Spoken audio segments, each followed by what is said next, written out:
Hey, Kevin, how's it going, man? good. How are you? Good, dude. Is that one of your boys? Yeah, Noah. Hey, Noah. Hello. Hi, Noah. Hi. Hi, I'm Nathan. He's Nate. Uncle Nate. Oh, Uncle Nate. He's You like, didn't know you had another uncle, did you? the Yeah. it's the oh, game, the ticket, no.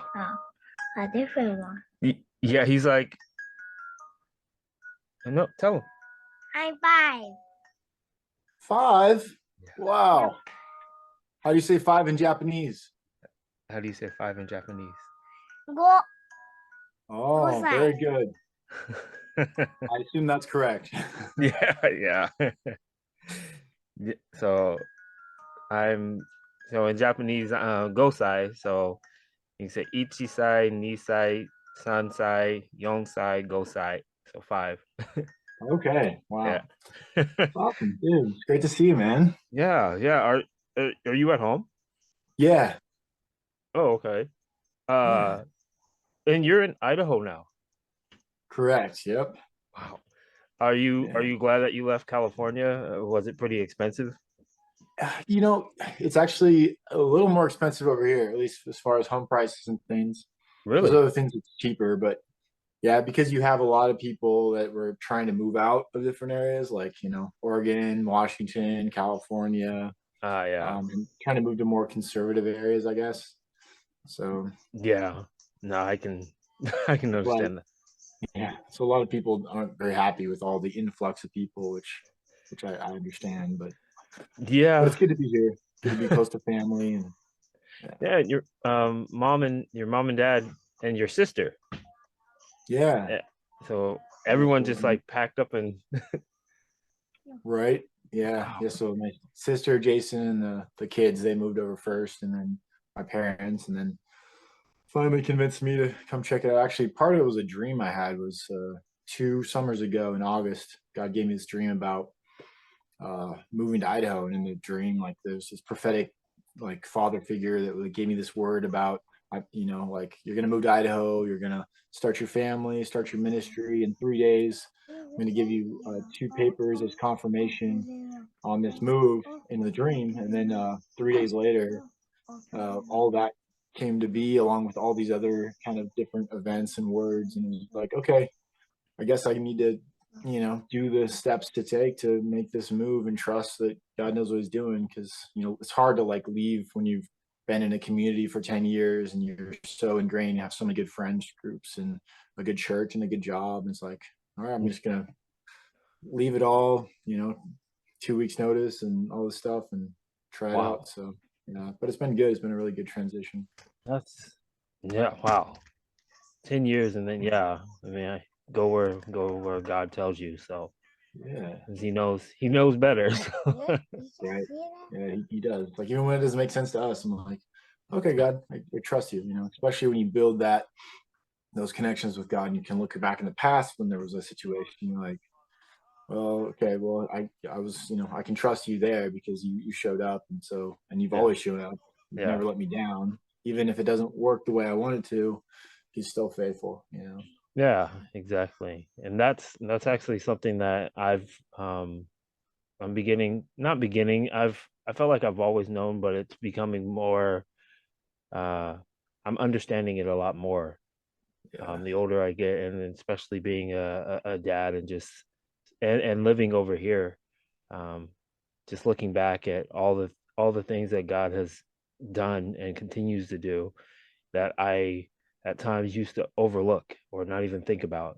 But then now when I right. sit back and I think, and I'm like, wow, you've mapped everything. Yeah. And so yeah. Yeah, it's so good. It's like, but every time something comes up, it's still a challenge. You're definitely testing your faith, and it's like when you're in the moment, it's really hard. You're like, okay, God, I trust you, but at the same time, it's really hard. But then, yeah, but I think it's like he just keeps building and developing that level of faith, and seeing what he can entrust us with and what we're going to be faithful with in that testing time. And it's like getting us ready for the next opportunity. Where it's like, okay, are you going to trust me? You know Yeah. eventually, hey, to go into the fiery furnace, maybe. Yeah. Hopefully not, but Oh yeah. Yeah. So when you moved to Idaho and after you received, I mean, your dream, when you moved there, how was the transition? Was it kind of pretty rocky at first, or? yeah, I was expecting. I just wanted to jump in right away, Mhm. just from doing different missions work and kind of transitioning between different places in the past. I'm like, I know how important it is to kind of jump in.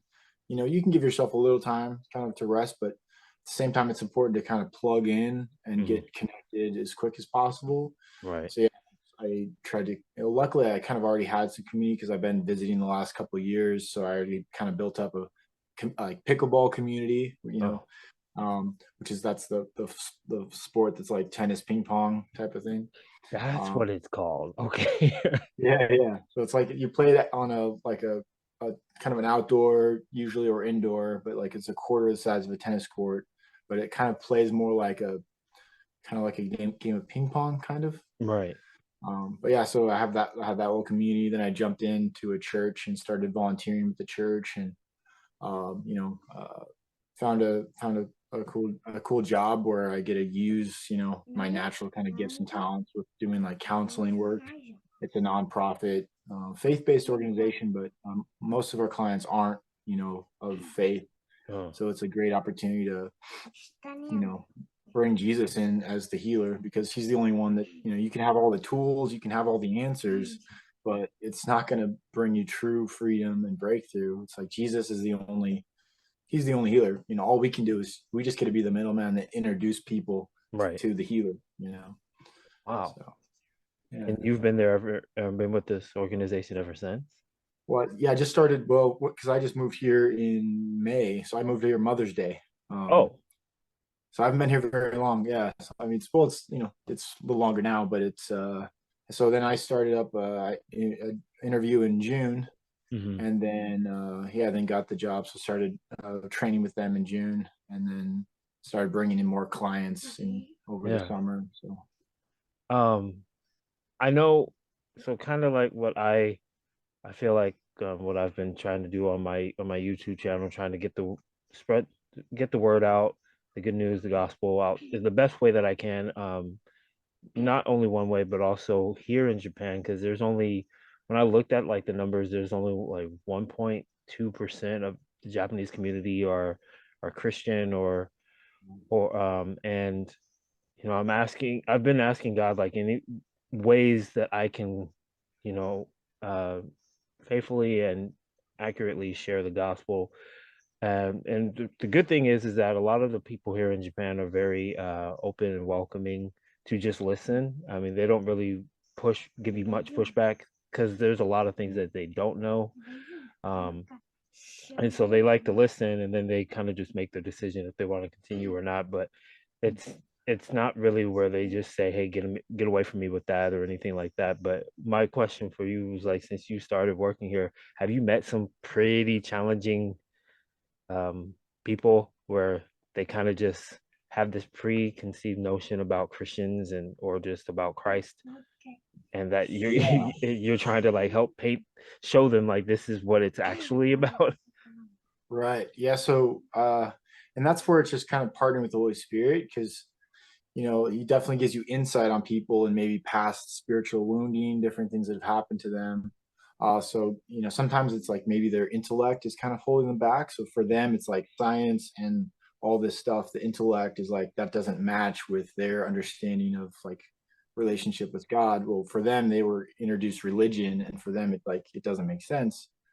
So sometimes I just get to share little facts about creation and God's just the amazing way that science and God, you can't really separate the two. We tried to, but if you look at it from a just a bias-free perspective, it's like nature and creation just shows the wonder and splendor of God, even just the power of words.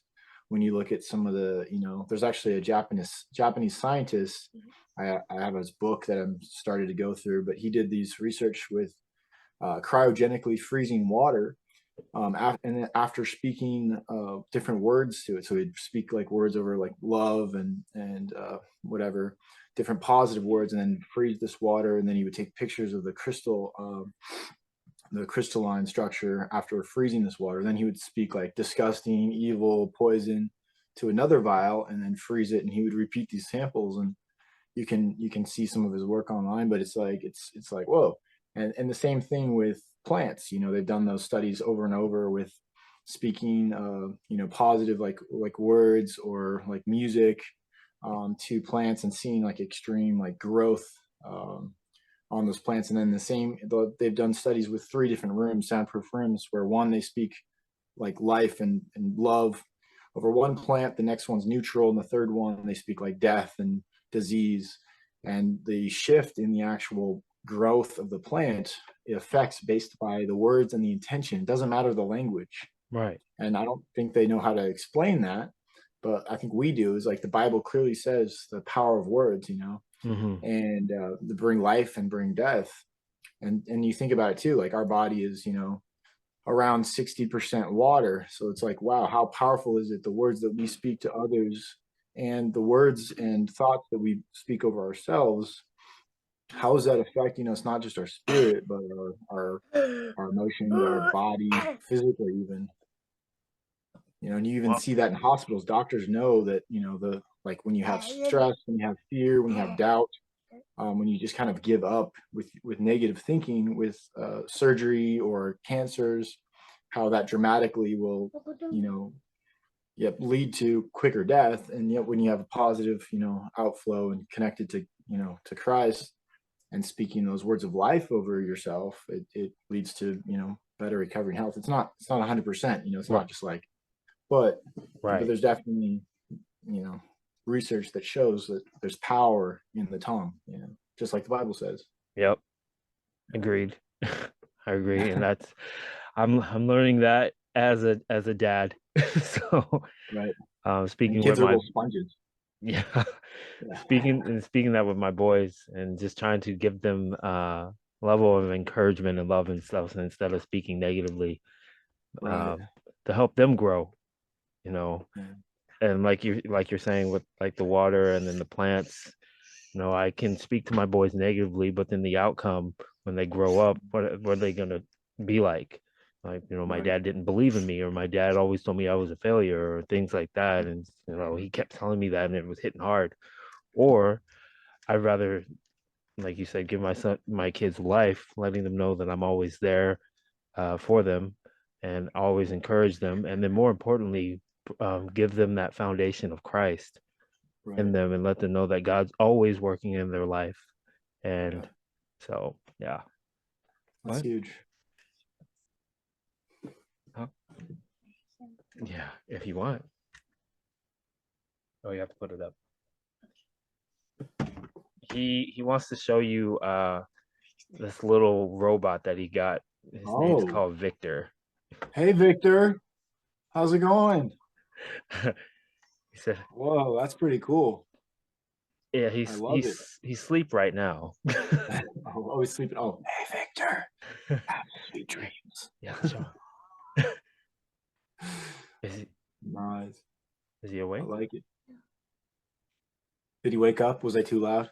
No, no. He's trying to wake him up. Oh, okay. He's kind of like what's that called? Alexa. Oh, So okay. he reacts to your voice. He's always listening and Yeah. sending everything you say to the government. Got it. Yeah. Oh, here, shut him off. Yeah. No, I think well, when he wakes up, then you can show him. But uh so what else? I mean, actually in Idaho, because I've only been in Idaho by just passing when I moved to Yeah. Seattle. Uh what are things that, since I haven't spoken to you in so long, like what do you do for fun Yeah. as So well? that comes back to my earlier thing. Pickleball is actually a huge part of community. It's I probably play around 4 times a week, I'd say, Wow. more if I can. Uh-huh. But it's great because it's all ages, all demographics. You know, there's really no hindrance. I've played with 4-year-olds to Oh. 90-year-olds. And I've people with, replaced hips, replaced knees, with health conditions. It's a amazing place where it's so easy to pick up and learn, and there's just a fun. It's fun, it's competitive, but there's a great fun social aspect and a great opportunity to connect with people, love on people, pray with people, bring Jesus to people. So actually, part of my heart is to buy some property, and I want to build like a pickleball farm where we'll have an indoor pickleball court, and I'll have like farm and maybe microgreens, and it will be like a community center where people can come with their families. They can learn how to grow food. I can provide food for people that need it. And then just community in a place of almost like a home church where people can gather together, worship together, break bread together, and have good exercise, good social, good fellowship, worship, just time praying together and connecting with Jesus as we are healthy in our bodies, our spirits, and our minds. So Wow. yeah. And you're working towards that right now? Yeah, so I've been looking at places for a while. Like right now, the market is very overvalued here, so kind of Mm, waiting it's starting to taper off, and we know that 2023 we might see some recession and some interesting times, but it's nothing to be afraid of. Like God's on it, and every whether we're in the best of times or the worst of times, it's always a great opportunity to just hold fast to Jesus and really just plug into Him daily, so we can stay connected to His Spirit and be led by what opportunities and things that He has for us. But I believe we're definitely going to a time where there's going to be a lot of opportunities for the gospel to meet people's needs physically, emotionally, spiritually. It's a tough time for people, and that makes a great opportunity to bring in the best answer that will actually help people in every aspect of their life, whether they know it or not. agreed. I you have a very similar outlook like I do when it comes to what's going on. I I believe that God is allowing what all this that's going on for this opportunity for us to step up and share, like you said, and give the answer to correct whatever actions or decisions people are making, or what they believe to be truth, which is false. Mm, Uh, and so for us, give us the opportunity to share with them the actual truth. right. Um, and that's like you mentioned, and as I truly believe, Christ. Amen. He's the answer above all things. So, Right. um, and it's just a great opportunity because I think it also helps us stay accountable as well, to grow closer to God at this time, and then to share it, and then also to help other people if they choose to accept Christ in their life. Give us the opportunity to help walk them and guide them at the same time. So yeah, it's crazy what everything that I've seen or going on in the news and whatnot. But again, I believe God is allowing this to happen for that very reason, for Yeah. us. Yeah, I think it'll be definitely an opportunity to bring in like a great harvest, maybe one of the greatest harvests that we've seen, over this next, 10 years for sure. Yeah, it's yeah, it's crazy. I mean, I receive a lot of pings on my phone about like news articles and things that's going on politically. Mm, I I try not to get too caught up into it because you can definitely drown yourself in politics, but I do try to stay with it at least to see what's going on. yeah. Um, but yeah, I've I've noticed that, and no, there's no issue or problem with it at all. But I remember your mom used to be very active on Facebook, and then now kind of just taking a step back. Is it due to because of all the negativity that's going on? No, I don't know. I think just I don't think so. I think maybe just not using as much. Just I don't really do too much with it either. Hmm. I think it's definitely one of those things that can easily just kind of waste our time and kind Yeah. of spiral us and get us into, it's just kind of like artificial dopamine. That's kind Mm. of how what social media and the phone has kind of become. I've tried to go through and get rid of a lot of apps, but there's definitely more work to do. I would eventually, like, it'd be nice to it's hard because in this world we're so tied into everything with that, and even the way we can communicate, even just right now. Right. Same time, I would my ideal world would be to not have a phone and be out, you know, out in the country and just kind of living the life that God created to be. You know, it's like a more simplified, just life with less media, less distractions. And we're Um, very much tied into a lot of this technology. Yeah, yeah. for sure. Oh, yeah, So because I've just been curious about how your mom and your dad's been doing. And so I see your mom make a post like here and there. Um, but yeah, I just praying and I'm just curious if they're doing quite well. yeah, they're loving being close to grandkids. That's a huge thing. Yeah, my mom's she's kind of opened up some with connected with some different people in the neighborhood and in the city, where just inviting them in for kind of card games, community. She started a little Bible study that she just Oh, posted on Facebook and said, "Hey, is anyone interested in doing a little, Bible study together?" And different people from different backgrounds, kind of different faith understandings, showed up and came. And so just kind of looking for little opportunities, ministry opportunities that way. I think yeah, I think that's really good for them, is stepping out in that. So that's, I think, what we're all looking for, finding that purpose and how God can use us and the gifts and the things that He's given us. How do we share that and bless other people through that? yeah, I agree. That's cool though, because yeah, I mean, like what you and your family used to do back in Seattle, how you opened up your home to everyone. So that's really cool that they continue to do that, reaching out. Yeah, So yeah. It's like, I think we all feel like there's this, I don't know, this waiting time, and it's like, and trying to figure out, okay, God, what are you calling us into? What's the opportunity there? And yeah, and I think part of that for me is going to be that property that God kind of put in my mind, and through different dreams and what that looks like. And it's hard because sometimes our timing is different than God's timing. We want to see everything now, and God's like, hey, I want to. He doesn't care about that.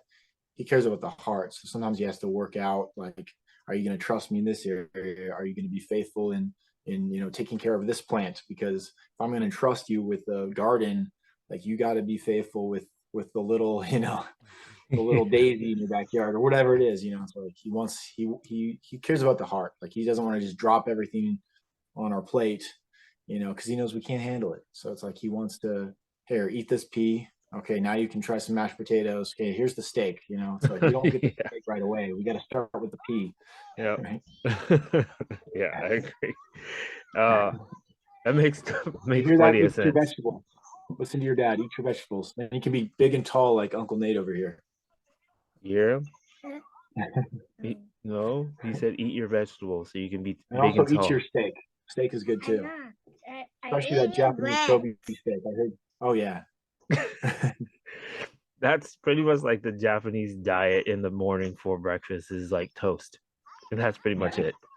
So, and I'm always like You don't just telling eat Kobe steak every day. my no, No. too expensive. Yeah, I know, right? Uh, That's why I need to get my own cow. yeah, yeah. Start breeding. Yeah, no. I've living over here. I've learned quite a like. I don't take any formal classes for Japanese. But since I teach English, I've learned a lot from the children that I've been teaching, Right. and I am praying and asking God for this year, even if it's just once a week, if I can have like a tutor, because I want to speak the language a lot more fluently, and Right. then if I can do that, I feel like I can connect with more people that way. Yeah. So, but Do you use no, like in due time. Duolingo, stuff like that? Use that app? No, I Duolingo. No, what's that? Yeah, I think I think it's free, and you can learn any language, and they have really easy. They have this algorithm that makes it really easy to learn. So they kind of go back and forth on simple things, and then you start to build a base foundation of the language, and then it kind of builds up from there. Um, so Duolingo. yeah, it's called like Duolingo or something like that. Is that what it's called? I'll have to Yeah, check. I'll have to send it to you. I might have said it wrong, but No, no worries. That. my 11-year-old niece, she was started to teach herself Japanese. Oh no, not Japanese. She started to teach herself Spanish and German through that app. So she started to speak different German and write down, different phrases and sayings, and she picked it up really quick. But it's Really? a really cool app, great for kids too and adults. Oh, awesome. Well, and I need anything that will help. Right. uh, so because usually, like if Ayano is at work, and then if Noah or Kai are sick, thankfully a lot of the people here are very welcoming to we'll say foreigners. If you don't speak the language, they try their best to communicate instead of just kind of give you attitude or anything. But Yeah. uh, yeah, Do you because guys? there's hmm? Do you guys speak bilingually in the home? Yeah, I speak English, and then I mix it up with the Japanese that I know. But I don't know, she does that too. She mixes it up. But Yeah. the boys, they're definitely bilingual. Uh, Yeah, that's cool. and like Noah, he knows that I don't speak the language, so whenever he's asking his mom for something in Japanese, and oh no, I can get that later. Uh, and then I ask him, I'm like, what's up, buddy? And then he switches immediately to English. I'm like, yeah, That's you know, you know, so we can dad. have a secret conversation. You have no idea what he's saying. Yes, so that's another reason why I want to learn, because Right. Kai is getting older and becoming a little bit more wiser. So, Get on and that. he's trying to try. Thankfully, the Japanese that he has used to try to get one up on me, I understand, and then so I call him out on it, and he's Yeah. like, "Oh, sorry," but That's fine. it's cool. It's all right. Yeah. Where are you and your friend going for a burger? Oh yeah, so we were I don't know, he messaged me. They're actually over in Liberty Lake, Washington. So and I don't know exactly, let's see. Uh yeah, no, I think they still got some time. They probably got an hour or so out at least. Um he didn't actually say where, but somewhere where I'm staying over here, probably on this side. So they like to come over to the Idaho side because it's I, only like, 15, 20 minutes away.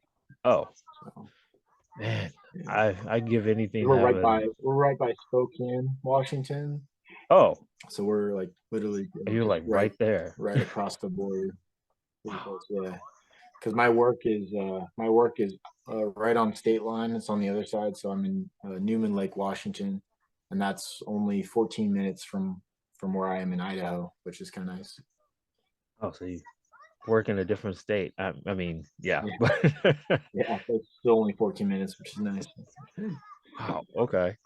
Yeah. Um. So I was going to ask you your opinion. Um. What? So I have a friend that on my Facebook. Well, we've been friends for well ever since I've been third since the third grade, and I'm thankful for him, to be honest. I'm thankful to God for him because he doesn't believe or anything, but he always challenges me Mm, um, whenever uh, I mention anything. And it seems like he only jumps in when it's something regarding politics.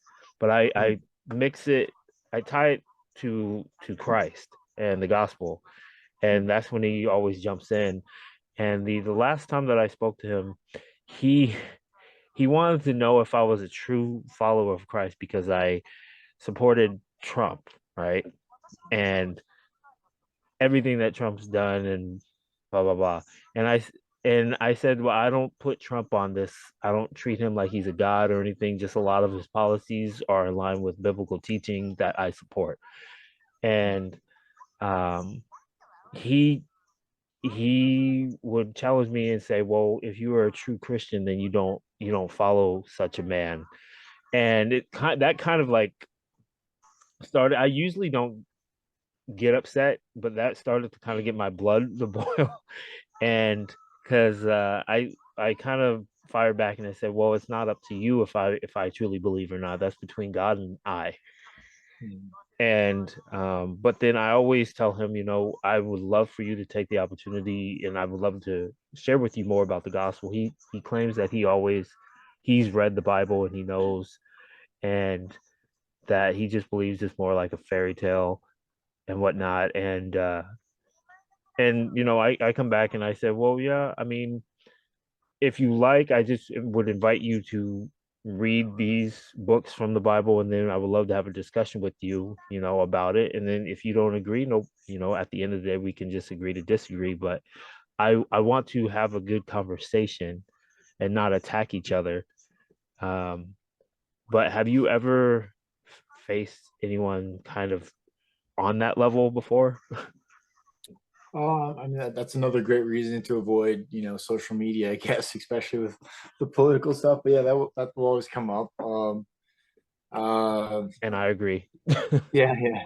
But yeah, uh, like you said, like we don't want to put any person on a pedestal, except for Jesus. It's like Right. because they're all going to fall short. It doesn't matter if it's a well-respected pastor or a leader or someone that follows some policies that we agree with.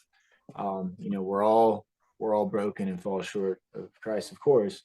Um, so I don't know. That's why, yeah, I think just keeping that focus on our personal relationship with Jesus, and as you share your personal story, your personal testimony, that's what really has power of seeing of that transformation when people can, because when you share your testimony, that's your story, and no one can really argue with it because that's your story. It's you, and so you're not just like quoting some pastor or you're quoting some politician, but you're actually getting sharing you know, just being vulnerable. And people want that. They want you to be vulnerable and with you and your story and your struggles, and that not that you're some know-it-all or not that I'm saying you we don't, and that's the whole point. It's like Right. we need Jesus because we're really messed up, because Yes. we're really broken, Yeah. not because we don't follow Jesus. We're not Christians because we're perfect. We're Christians because we know how much we depend on him just to survive, just to yeah, to keep moving forward. Hmm. And so when people can hear that, and I think that's the key. No one came to Christ because they lost an argument, right? So it's like, uh, yeah, I think just personal testimony, asking questions, and just being vulnerable with people and with our shortcomings and with our brokenness, and then showing how that create an opportunity for God to come in and bring transformation and bring a new creation in Christ. Um, Yeah. Second Corinthians. But it's like, yeah, I think that's the key to really break through some of those walls, because when we put a person or a political leader or anybody, there's going to be diverse thoughts and tension there, and instead of focusing on the differences, because there's Democrats that have great relationships with God, better than some Republicans. And it's just Mhm. like, so there is different understanding, the different beliefs, and there are key things, of course, that biblically that are correct and not. But we have to realize that we all have different veils. Even as believers, we have veils, and other people have veils too. And we can't, you can't try to communicate something if they still have that veil, and also to realize that we're not perfect and we also have things that we can't see clearly either, and we're wrong in a lot of areas. Every year I think we should look back and say, wow, I can't believe I thought that, or I can't believe I said that, or I can't believe I posted that. I think Mhm. God should always be challenging our heart and always growing us and bringing new veils down and kind of shifting our mindset to be more aligned with Christ, because we'll never get it, we'll never be there. We keep growing day to day from glory to glory, trying to be more like him and look more like him. And it's nothing we can do in our own strength. It's through humility, through surrender. And I think, and as we have that posture towards people, then I think Mhm. that's what will actually open them up to connecting with us and seeing the change in our life and wanting something for themselves that can reflect that as well. I agree. Yeah. No, I totally completely agree. Yeah, I I'll admit I got to the point where I actually blocked him for a little bit. Yeah. um, but it goes back to your point about the social media aspect. And I want to share the gospel through social media because it's out there for thousands and millions to see it. And so I only want to use it for that, and I don't want to use it for anything other than that. Or and my family, of course. I love sharing my family, but uh Yeah. like you said, politically, I'm thankfully I'm starting to stray away from that. I like to have the knowledge about politics, but now I'm just to the point where I'm like, you know what? It's just more about the truth, Christ, and that's it. Yeah. Keep the main thing the main thing. Yep. Uh, but sorry, I don't have like a special account with Zoom, so it's about to end in like 4 minutes. Okay. No worries. We can But jump in if you want to talk some more or go over anything else. Yeah, we can jump in on another link if you want or whatever. yeah, Yeah. well, we're gonna go to the park after breakfast because Oh, I nice. I got rollerblades for Christmas. So Cool. um, but is I would like to actually keep doing this just more so just talking and Yeah. because I feel like even when we lived in Seattle, I was able to see you, but you had your life and then we had our life, but I would want to connect more and then Yeah. also see your mom and your dad too, because we miss seeing them as well. That would be cool. Yeah, we could set up another Zoom session. I could even have them come in or whatever. Yeah. And yeah, it'd be kind of cool. And you can talk about their stories or have them share testimonies. If you want, I have some different testimonies and things, some encounters that God's been showing me over the last couple of years, things I've written down, or just yeah, maybe Yeah. just I we think can that would be schedule something out powerful. and just kind of make it a whatever. I don't Yeah, know, like like a regular thing. yeah, it could be monthly or bi-monthly or whatever that looks like. I don't know. Yeah, monthly. I mean, I have the scheduled time to do it. Just if you're able to, I can definitely do it monthly. Yeah, that would be kind of cool. Um, and if at all possible, I would like to meet other people that you've connected with as well if they want to jump in. It's just Yeah. I'm trying to I really want to meet as many people as I can and hear their story and I can learn at the same time. Um, just gives me better understanding. And then Yeah. yeah. So that's the main point of what I also why I started this channel because I want to meet people. Like um my a friend of mine here, he's American. He's been here for a little over 10 years. He teaches English, but he told me that he goes every month downtown to like a meetup where he just meets people. Um, Mhm. and it's a mixture of Japanese that speak English, but they just meet and talk to each other and they share each other. So I told him I want to join in because I want Yeah, to meet more people. So that'd be yeah, awesome. Cool. Colleen Cohen. You could start up a pickleball league over in Japan. I think it would catch on actually. It would be pretty sweet. I think it would because I at the beach because we're only like 5 minutes from the beach Yeah. and um they have a bunch of tennis courts and then also in the sand they have where it looks like it's like tennis but it's with ping pong Oh, wooden paddles but it looks like okay. tennis but it's just the ball doesn't touch the ground. Oh, interesting. Yeah. Yeah. Yeah, you can play pickleball on a tennis court technically. Sometimes some tennis courts actually have pickleball lines around them because it's 44 by 20 feet. So it's like, I think it's 20 feet wide and 40 feet long. Oh, So it's a smaller court for sure. definitely But check it out. yeah, so some tennis courts have the pickleball lines around them, so you can do either. The net is a little higher for tennis. It's 34 inches in the middle for pickleball, but different for tennis. Awesome. Hey guy, You said hello. hey, you're taller. Yeah, much taller.